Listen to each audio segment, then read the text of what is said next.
Hello and welcome to subtracting mixed fractions. Now, in order to subtract mixed fractions, in a mixed fraction we have three numbers in one particular formula.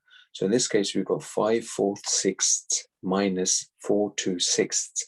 So you can see the denominators are exactly the same. So first step is we're going to minus these two big numbers together.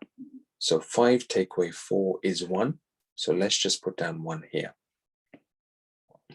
Now, next, because the denominators are the same, we don't need to do anything. We just minus the 4 and the 2. So 4 take away 2 is 2. And the bottom numbers, the 6, remain always the same. Now, because the answer is 1/2, we can simplify 1, 2 over 6.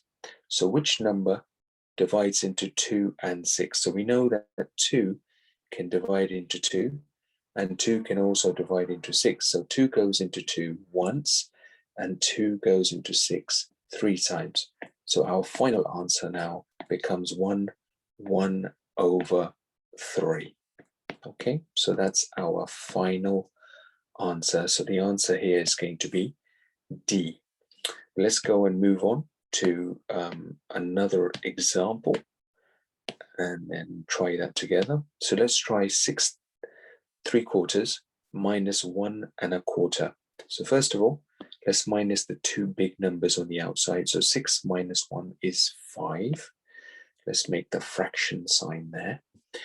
And now the denominators again are the same, so they remain the same at the bottom. And 3 minus 1 is going to be 2.